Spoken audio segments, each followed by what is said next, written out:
The next morning, we find out that Suyin had a sleepless night as he was too busy thinking about which girl could have been the culprit the night before. Was it the blue eyes white dragon Jang Miju? Or was it instead the now grown-up Eri? Nevertheless, our Chad will soon find out which woman was the one making very weird noises about him at night. Suddenly, he hits a burst of energy down below after accidentally daydreaming about the girls, so he attempts to control his powers. As such, he tells himself he cannot conquer those two, as they are basically his own family after taking him in. However, in that very same morning, he runs into the Dragon Lady herself, unsuspectingly in a very compromising position. The tables then turn as Dragon Miju wants to do some laundry, so such a sly lady like her demanded Suyin to give her his clothes. So like a true man, Suyin literally gives her the clothes that he was wearing for work. Of course, Miju is flustered to see the strong and powerful physique that Suyin has gained from his time in the army and as a super athlete from the city. His riz is now beyond immaculate, as Suyin reminds everyone to always hit the gym. He then leaves to grab lunch that she made, but he misses out on noticing that Miju has transformed into a faucet as she begins leaking due to the sight of such a Chad. Nonetheless, Miju continues to act as if she's recently seen Tom Holland, the Spider-Man himself. No worries though, as Suyin can't see the current state she left him in as he hurries inside to eat lunch. However, with eyes closed, he barges straight into the house. But it seems like it's his lucky day as he ends up opening the door and encounters Eri with fully invisible armor equipped. With only one thing to do in this situation, Suyin acts nonchalantly, apologizing and acting as if nothing has happened. But, as if he did not expect this to happen, Eri retaliates with a single bowl hurled straight at his face. She then begins to glow as if she's about to unleash some unfathomable abilities, so Suyin runs away. Regardless, she stays invisible the entire time, able to only think of Suyin, hoping that maybe he could have done something else.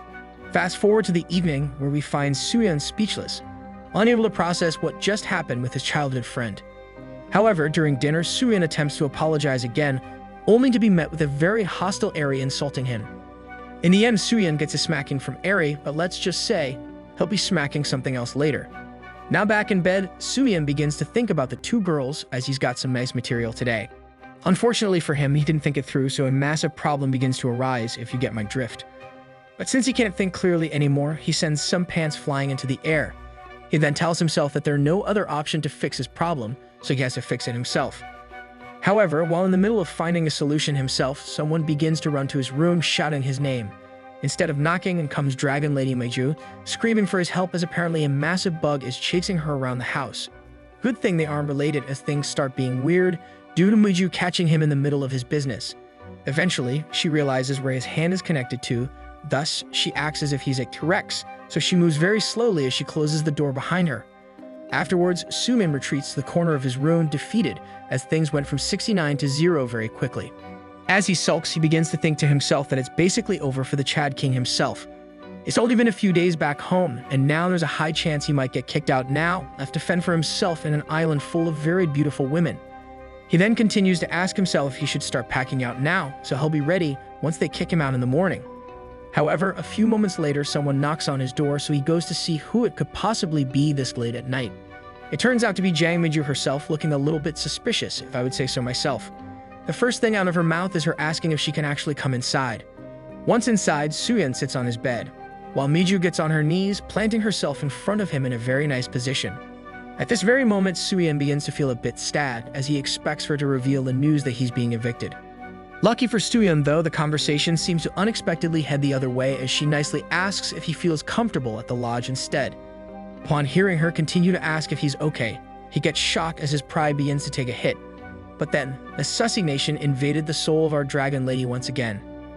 In an instant, like my noodles, she changes the conversation and asks if Suyin currently has a girlfriend. Thus, he shrugs off his fears and confirms to Miju that no, he currently is not tied to a relationship. As such, the turntables begin to turn into the sus lane, as Miju says he must be feeling frustrated as he's a man.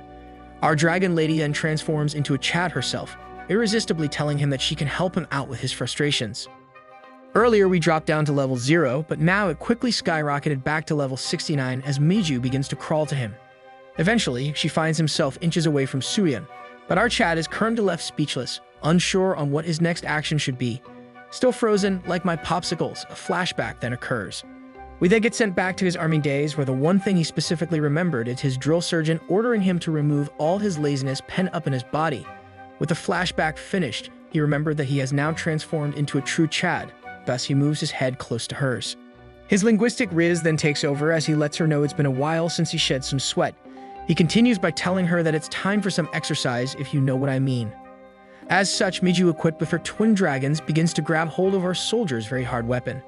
She then begins to help him exercise as our editor enters the world of cultured anime starring Protein Man. Within mere seconds, she throws a pair of pants as he begins to cosplay a continuous black hole where Suyeon gets tossed around due to gravity pulling his weapon in. The event then escalates even more, going from level 69 to straight over 1000. Eventually, Suyeon goes crazy as he cannot handle a veteran like Dragon Lady Meiju, as she is way too much of an expert at her age. She continues like a never-ending machine as she watches Suyeon ascend into a different realm due to her gulping his Slurpee. After Miju got her way, she snaps back to reality and hurriedly escapes out the room, apologizing profusely as she was too enticed by the power of a Chad. But of course, Suyeon does not chase after her, as this is all part of a day's work for a protein man like himself. Nevertheless, the next morning arrives.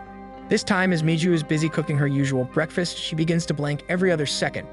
She can't really help herself get distracted, as she continually keeps remembering what she did the previous night.